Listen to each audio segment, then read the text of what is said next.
Once in a forest there grew a little fir tree. Winter and summer the little tree only thought about when would it be tall enough, when would it grow like all these other trees it was surrounded by. And the sun would pour down sunbeams on the tree and say, "Enjoy your youth, enjoy now." But the tree couldn't hear that kind of thing. And the wind moved through the little branches of the tree, soothing it, but it didn't notice that either. In the summertime, the village children would come into the forest and they would pick raspberries and they would thread wild strawberries onto a straw and sit down next to the tree for a picnic. And they would say things to each other like, "Isn't this a sweet little tree? Isn't this a cute tree?" And the tree did not like to be called sweet or cute. In the winter time, when the snow came, filled the forest with white sparkles, a hare would jump right over the tree. And the tree hated that as well. It wanted to grow so tall that no hare, no animal could jump over it. Imagine, it said, imagine what it would be like to be as tall as all the others and to wave my head and be able to see out across the forest all over the world. So you see, it paid no attention to the sunshine. It paid no attention to the beauty of winter. It paid no attention to the pink clouds at dawn or in the evening sailing above it. In the autumn, woodcutters would come into the forest and they would choose some of the tallest, straightest trees and cut them down, and these trees would land with a crash in the forest. What's happening to them? Wondered the tree. Well, the woodcutters cut away all their branches and took away only the trunks of the trees. And the tree, the little fir tree, was mystified. Where are they going? Why don't they keep their branches? What's happening to them? All winter it waited, until in the spring, when the swallows and the stork came back from Africa, the little fir tree asked them. Well, the swallows didn't know anything, but the stork said, "Oh yes, when I was flying back from Egypt, I saw those very trees. Yes, they were made into the masts of great sailing ships. When I flew down, I could smell the smell of this forest. And they asked to be remembered to you." "Where are those ships going?" "Well, they're on the great sea," said the stork. "The great sea that covers the earth. Who knows what magnificent places those trees on those sailing ships are going to." Well, this just blew the mind of the little fir tree. It wanted to be on a sailing ship. It wanted to grow and grow as quick as it could, so that it would be chosen, so that it could be the mast of a sailing ship. And slowly, year by year, it did grow. And now the hare in the winter could no longer jump over it, but had to run around it. In the depths of winter, the little fir tree saw that the woodcutters came in again, but they did not take the largest trees. They took smaller trees, and these ones kept their branches. They were pulled out of the forest by a horse and chains. And the little tree wondered, well, where are they going? What's happening with them? Finally, the tree found out. Some of the sparrows said, we know where those trees are going. Where? Where are they going? What's happening to them? We've seen them being taken into the town. And then they are taken inside the houses. And then they are adorned magnificently with sparkly, shiny things. And people dance around them. They're really, really magnificent. Oh, this sounded much better, to be adorned with beauty and to be danced around and cherished and loved in the middle of people. Yes, this is what I want. And finally, one winter,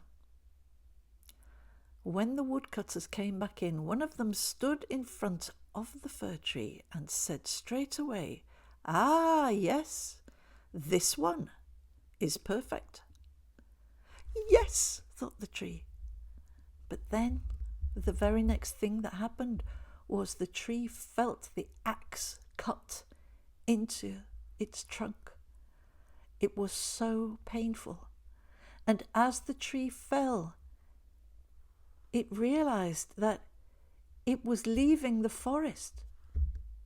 And it was only then that it looked around with a sense of loss. What about all the animals? What about the hare? What about the other trees? But that chapter of its life was now over. The tree was dazed by the cut of the axe. When it came round, it was leaning up against a wall in the town somewhere. And there were some men in beautiful uniforms with buttons and stripes and shiny things on these jackets. And one of them said, this is perfect. And so the tree found itself being loaded onto a horse and cart, and the men took the tree out of the town and up a driveway through a great gateway and up to a very, very grand house. The tree was taken into a beautiful room with beautiful, gorgeous, woven carpets and a fireplace with large vases on each side from china with the heads of lions on the top. And there were portrait paintings all around the walls and expensive toys and big coloured picture books for children. And then they put the tree in a tub of sand.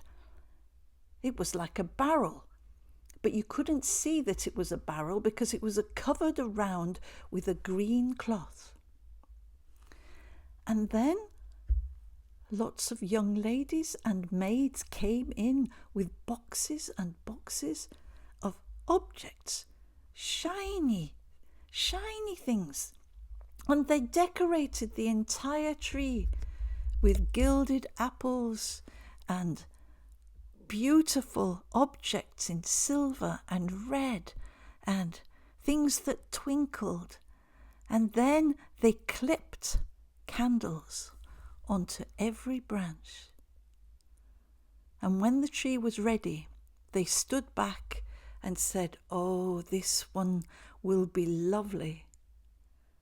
And then all the lamps were turned out, and the tree was left in the dark. The door was closed, and the tree wondered, what's happening? What's going to happen next? It was very excited to feel how beautiful it was. It could see each branch decorated. It could hardly move for all these lovely things it was wearing. And on the very top, there was a gold star. Then, a little while later, those ladies and servants came back in, and now they lit every candle on the tree. And they stood back and they said, "Oh, isn't it beautiful?" And then they opened the doors, and there was a great crowd of children, and they were just about to run in, and they stopped on the threshold when they saw the tree. It was so beautiful. There, in the soft light, covered in candles and twinkling. And then they ran in, and they went to grab gifts that were tied onto the lower branches, things to eat, candies, sweet things. And then they got the presents that were underneath the tree, and there was great shouting and joy, and the Christmas tree had never felt so magnificent and happy in its whole life. It thought to itself, "This is what I was supposed to do. This is my life." And then an old man came forward and pulled up a stool next to the tree. And he said, "Now everybody sit down, and I will tell you a story." For this was the storyteller. And the girls and the boys sat down on the carpet. And the storyteller looked at the tree and said, "Well, we're in the merry green woods. Perhaps this tree will like to listen to the story too." Now, the tree had never heard a story, so every needle of its branches was listening. The old man said, "Would you like the story of Hickory Dickory, or would you like the story of Humpty Dumpty, who fell down the stairs, but still married a princess?" Well, some wanted Hickory Dickory, and some wanted Humpty Dumpty. And in the end, the storyteller told the whole story of Humpty Dumpty, who did fall down the stairs, and yet married a princess. And the tree had never heard anything so exciting, so inspiring, so magical. The tree thought it would never ever forget this story. And during the part about marrying the princess, the tree was thinking about a little silver birch that had grown nearby it in the forest, which for the tree was like a princess. When all the stories were done and when all the presents had been opened, the candles were blown out, the children were sent away, and the doors closed. And the tree was left alone again. It was so full of joy and images from the story and excitement. It couldn't rest at all. It just was waiting for it to all start again tomorrow. Couldn't wait. And when the sky grew light through the windows, the tree looked forward to the next time that the candles would be lit and the children would come in and the storyteller would tell Humpty Dumpty. But no, that didn't happen. Some days later, everything was taken off the Christmas tree, put back into the boxes. And then it was pulled up out of the sand, and the only thing that was left was the gold star at the top. And then with the boxes, the servants carried the tree upstairs into an attic room, opened the door and threw in the tree and pushed in the boxes. The tree thought, well, this is funny. I wasn't expecting this. I wasn't expecting to be here alone and in the dark. What am I supposed to do here? And it began to feel quite lonely. But then it thought, well, perhaps it's because it's winter. Yes, the ground will be hard. It will be too hard for them to plant me at the moment. So I must just be patient. Well, just then, a little mouse crept out of a hole and saw the tree and said, Oh, who are you? Where do you come from? There was another mouse behind it, and the two of them came and sniffed at the tree and asked all kinds of questions. The tree said, well, I'm a fir tree, and I've recently come from the forest. The forest? What's the forest? So the tree told the mice everything about the forest, about all the other trees, about the children that would visit in the summer, about the hare that would leap over it. And it seemed that as it looked back, all those moments were more beautiful than when they had actually happened. And the tree felt a sort of happiness and sadness thinking about the forest. Well, you are an interesting old tree, said the mice. I'm not old. I've only just come from the forest. I said, I've only just arrived. What else do you know about? Do you know anything about the kitchen, where there's cheese and bread and cakes? No, I don't know anything about the kitchen. But I could tell you about the happiest night of my life so far. Oh, yes, said the mice. So then the Christmas tree told about what it was like to be all adorned with beautiful things, and then it remembered the story of Humpty Dumpty, and so it told that story to the mice. Well, they thought all of this was just fantastic, and so the next night they brought 2 more mice friends with them, and they sat in a little row. And once again, the fir tree talked all about the forest, everything that it could remember about the feel of the sun and the wind, the pink clouds, the winter, the summer, everything. And Christmas Eve, and the story of Humpty Dumpty. And so it went on like this, night after night. Each evening there were more mice, and they asked more questions. And the tree's storytelling got better and better.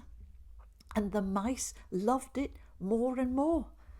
Until on Sunday night, 2 rats came as well.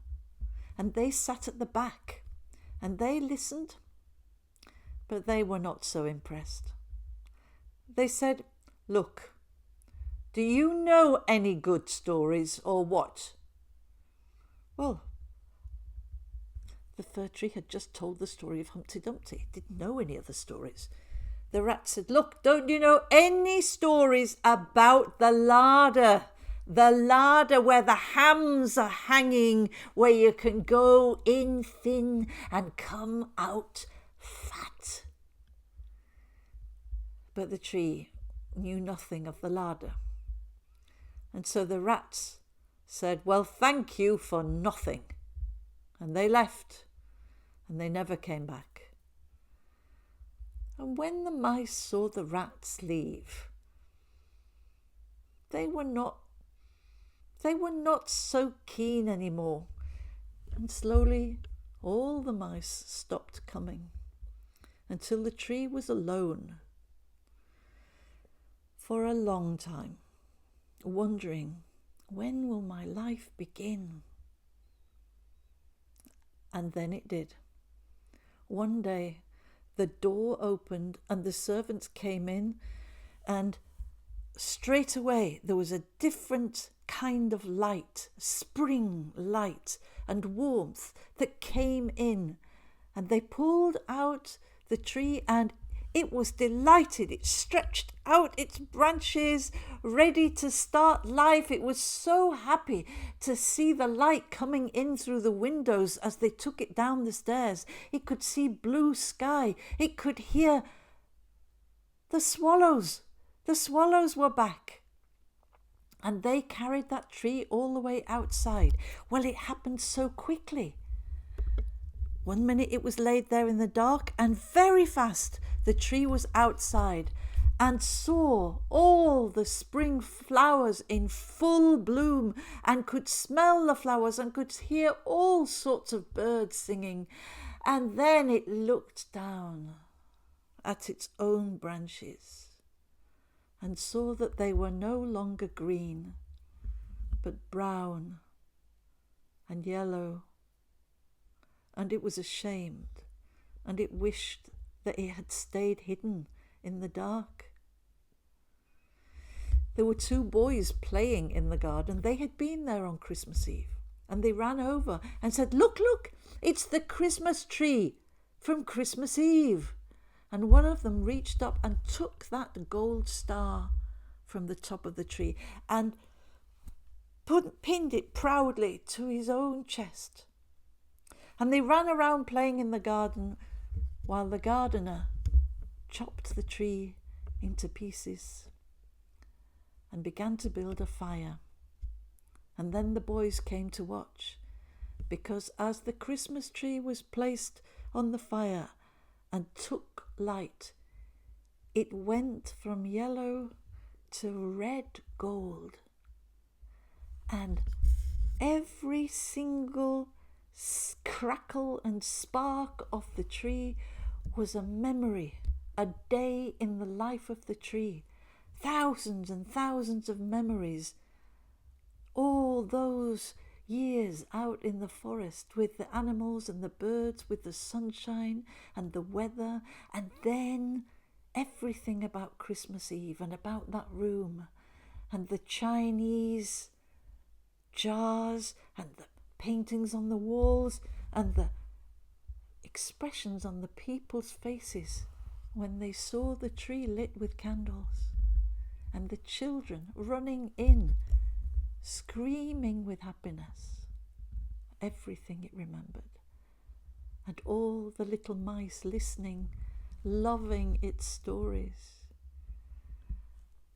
And the tree crackled and burnt gold red, gold red, gold red, until every part of the tree was burnt up, and the smoke rose up and up and up, high above the garden, high above the town, high above the forest, and disappeared into the spring light. Oh, Christmas tree, oh, Christmas tree, how lovely are your branches. In summer sun and winter snow, and decked with candles once a year. Oh, Christmas tree, oh, Christmas tree, you fill our hearts with Yuletide cheer. You fill our hearts with Yuletide cheer.